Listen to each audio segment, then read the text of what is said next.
So what you see here, this is the, I believe they called it the binder. And this stuff that you see around here, that's blood and a mixture of saline solution. The black garment that you see, that is the compression garment.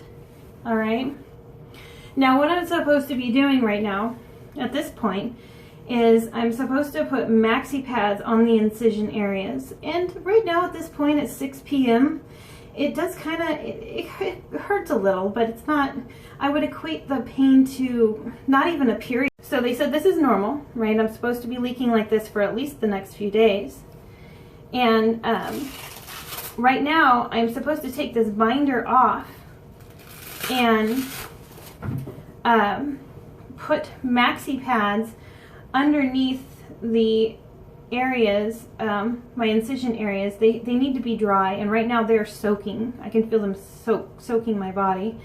So I'm going to pause the video, go get those maxi pads, and then put them on, and then come back. Okay, so here's one of the maxi pads. You know, notice it's really saturated with blood.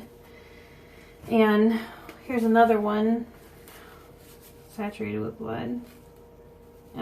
These are supposed to, the clean ones are supposed to be applied to the incision areas. So what you do is you take your garment and you pull it down enough to put these pads on your incision sites and then work your way up. The garment is very hard to work with because it's supposed to be very tight.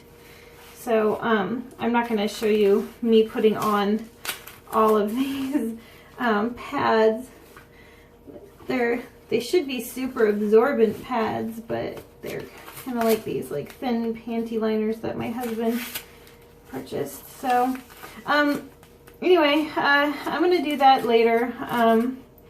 Maybe I should just kind of show you more of my incision sites. Notice the bruising that you see here. Quite a bit of bruising. I mean, we're talking about like, wow, these are bruises, right? That's a bruise. Actually, no, that is marker from where he marked me. That line is 2, it's marker, and here is marker. But this whole area is bruised, the whole thing, and you can see some of my incision sites, one here, one there, and some on the back as well.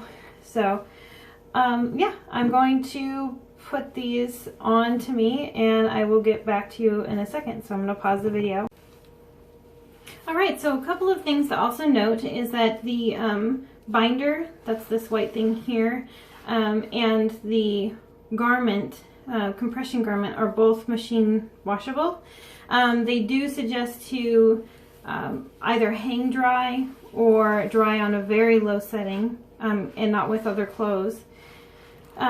Because it might shrink. They might both shrink, and that wouldn't be good. So I used about 8 or 9 pads. So that kind of gives you an idea if you have to do this for a few days. You know, what's that, like 18 pads? You're probably going to want to have extra. So you're going to want to buy at least a box of 20 pads, maxi pads. And you should purchase those before the day of the surgery. You should have those on hand, so that way when you get home, you can't go anywhere because you're pretty much high, and you shouldn't be driving. So that way you can take care of yourself at home immediately, right? And so I do want to say that when I took the maxi pad that they had on me off just now, I had quite a bit of pain in my belly button, which, you know, I guess kind of scares me because I did just have that laparoscopic surgery and they did go through my belly button. So both doctors, both my OB with the laparoscopic surgery 3 weeks ago and my Sono Bello surgery doctor, they both went through the same belly button. So hopefully the blood will stop oozing out as fast. I mean, it literally, I mean, it was oozing like if you got a paper cut and you know you start to like bleed and it goes down your finger and everything. That's kind of like what it did just now.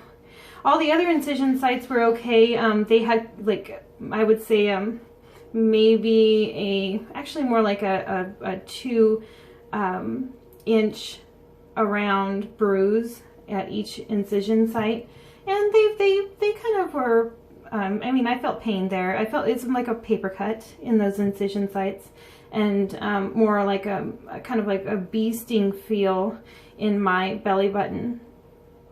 All right, another thing that you're going to have on hand that you'll have to purchase before the surgery is the ibuprofen. You need to take, I believe it was 600 milligrams of ibuprofen, or have it on hand at least,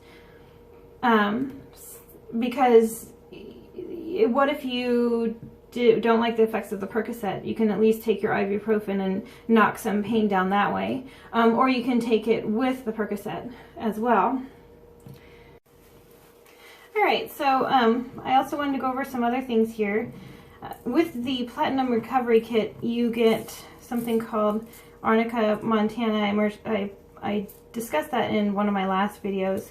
And then you also have this Arnica cream I will need to put on after my first shower, which I can't take a shower until 24 hours after my surgery, so that will be tomorrow.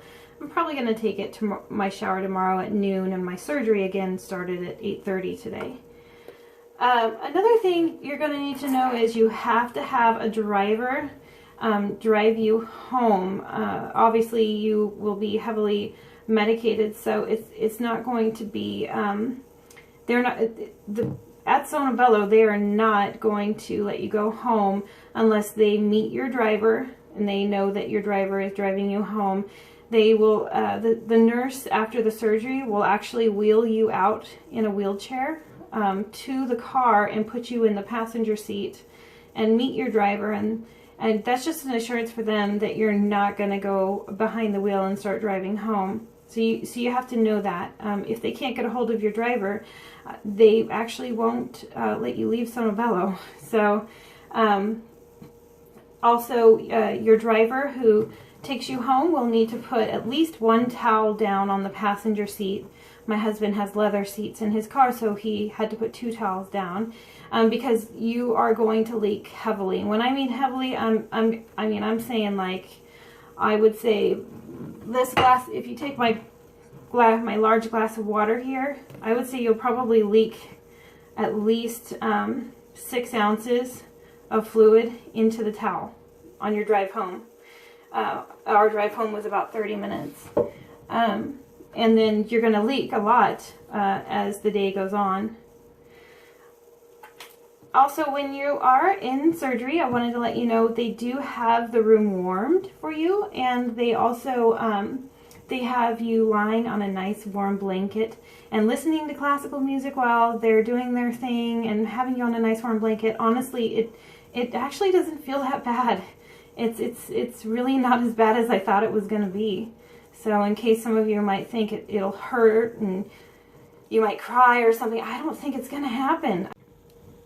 Okay, so now I'd like to talk about diet. As far as diet is concerned, they did not give me any restrictions on my diet. They did say, you know, you probably should be eating some food while taking the medication, because if you don't, you might be nauseous, feel nauseous. So, but they did say to drink lots of water. Keep yourself well hydrated as you did prior to the surgery. So I'm probably going to continue my water consumption, probably not 30 ounces at a time, 3 hours, every 3 hours, because that is kind of excessive. But I will keep myself well hydrated as they suggest. They say it brings better results. I probably will buy the post garment because this one's supposed to be taken off after a few weeks.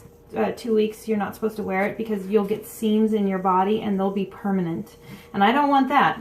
So I might buy their really special garment without the seams, and I believe the one that I want is $80. So and then I can wear that for a few months. You will be lumpy in the incision areas. You'll feel lumpy in those areas for at least a couple of months.